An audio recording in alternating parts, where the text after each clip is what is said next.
Imam Syafi'i rahimahullahu taala pernah ya diundang sama Imam Ahmad rahimahullahu taala dari Mesir ke Baghdad, sampai Baghdad ketemu dengan Ahmad bin Hanbal rahimahullahu taala. Ketika sampai di rumah Ahmad bin Hanbal, diajak nginep. Ketika diajak nginep, anak-anaknya Ahmad bin Hanbal, ada Abdullah, ada Salih, mereka pengen tahu seperti apa sih Syafi'i rahimahullahu taala. Soalnya bapaknya ngefans sekali, Ahmad bin Hanbal ngefans sekali dengan Asy-Syafi'i, sampai Yahya bin Ma'in cemburu. Yahya bin Ma'in itu teman ya, temannya Ahmad bin Hanbal rahimahullahu taala. Tapi ketika ngelihat Ahmad bin Hanbal dekat sekali dengan Syafi'i, cemburu Yahya bin Ma'in rahimahullahu taala. Akhirnya Yahya bin Ma'in ngajak teman supaya mengingkari perbuatan Ahmad bin Hanbal kepada Syafi'i. Siapa temannya? Ishaq bin Rahuyah. Kalau dalam ilmu hadis beliau dikenal Ishaq bin Ibrahim Al-Hanzali. Tapi kalau dalam ilmu fikih beliau dikenal dengan Ishaq bin Rahuyah rahimahullahu taala. Yahya bin Ma'in dengan Ishaq bin Rahuyah sepakat untuk enggak CS dengan Syafi'i rahimahullahu taala. Ini ulama aja kayak gitu ya, apalagi antum. Tapi mereka itu gampang rukunnya jamaah. Mereka itu gampang rukunnya. Satu saat Imam Ahmad sedang duduk, tiba-tiba Syafi'i datang dengan kudanya, Bighal. Ahmad bin Hanbal langsung diri, langsung megang tali kekang kudanya Imam Syafi'i rahimahullahu taala. Ini Yahya bin Ma'in sewot ngelihatnya, ini orang terlalu banget sama Syafi'i. Akhirnya satu saat Imam Ahmad ingin menunjukkan kepada teman-temannya, yuk kita duduk yuk, kepada seorang pemuda yang kalau sudah menafsirkan Al-Quran maka sepertinya dialah orang yang paling tahu tentang Al-Quran, karena menafsirkan Quran dengan lughahnya yang dalam. Ketika sudah duduk dengan Asy-Syafi'i, baru Ishaq bin Rahuyah mengakui kehandalan, kedalaman ilmu Imam Asy-Syafi'i rahimahullahu ta'ala. Sampai-sampai dikisahkan Ishaq bin Rahuyah ketika mendapati betapa cerdasnya Imam Syafi'i rahimahullahu ta'ala, beliau menikahi seorang janda. Ishaq bin Rahuyah menikahi seorang janda. Kenapa Ishaq bin Rahuyah menikahi seorang janda?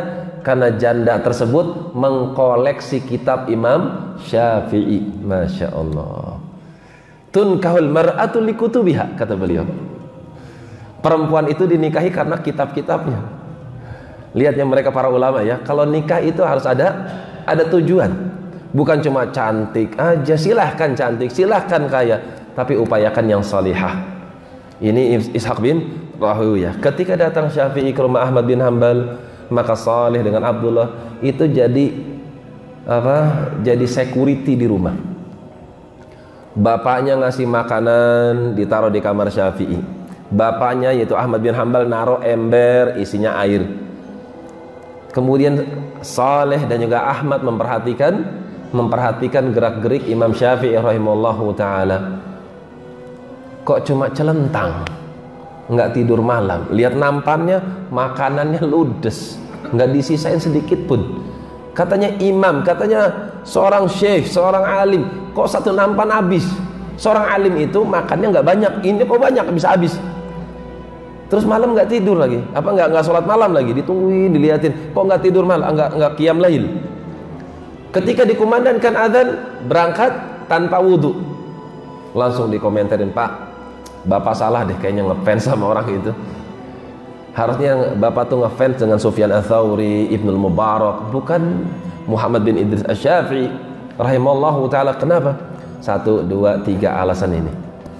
Ya sudah, nanti Bapak nanya kepada Muhammad bin Idris, kenapa kok 1, makan kok banyak sekali makannya, 2, kok nggak sholat malam, 3, kok nggak wudhu sholat subuhnya. Maka diajak tabayun ya. Ya Syafi'i rahimahullahu ta'ala, anak-anak pengen tahu kenapa kok antum kayak gini dan kayak gitu. Kok makan satu nampan bisa habis, afwan ya. Maka beliau membawakan hadis ini, bahwasanya ya Ahmad bin Hanbal rahimahullahu ta'ala, bahwasanya selama aku di Mesir dan di Baghdad, saya belum pernah merasakan makanan yang paling enak daripada makanan yang kau suguhkan kepada diriku. Dan disebutkan dalam hadis ini bahwasanya Abu Hurairah pun pernah kekenyangan. Sekali-kali kekenyangan itu boleh, hai Ahmad. 1, fikihnya Imam Syafi'i. Yang kedua, di antara bentuk tafakur yang paling terbaik adalah tidur celentang. Tafakur yang paling terbaik apa? Tidur celentang, tapi nggak pakai ngorok, tidur celentang. Imam Syafi'i tidur celentang, kemudian beliau sambil membacakan hadis, ya gulam ya Aba Umair ma fa'ala Nughair, hai Abu Umair, apa yang dilakukan burung Nughair, burung pipit, burung kecil itu. Ini aku dapati 1000 faidah dari lafaz itu. Ya Aba Umair ma fa'ala Nughair. Satu, bolehnya memberikan kunyah kepada anak kecil. Dua, bolehnya memelihara burung. Iya enggak? Kalau diharamkan itu mesti akan dikatakan oleh Nabi, enggak boleh piara burung. Tapi Nabi tidak mengingkari. Berdasarkan ucapan itu kata Syafi'i rahimahullahu taala, bolehnya seorang memelihara burung, yang penting diempanin. Yang ketiga, bolehnya bersyair. Apa dalilnya? Ya Aba Umair ra ma fa'ala Nughair ra. Jelas sampai sini? Itu beliau mendapatkan sampai 1000 faidah dari Isya sampai datangnya subuh. Beliau konsentrasi dengan satu hadis dan mendapatkan 1000 faidah. Adapun saya sholat subuh nggak pakai wudhu karena ketika saya sedang tafakur saya nggak batal. Coba kalau antum, masya Allah, kentat-kentut terus ya, Isya sampai subuh. Akhirnya Salih dan juga Abdullah bin Ahmad rahimahumullah mengakui bahwasanya Imam Syafi'i itu adalah orang yang alim terhadap hadis, layak menjadi imam.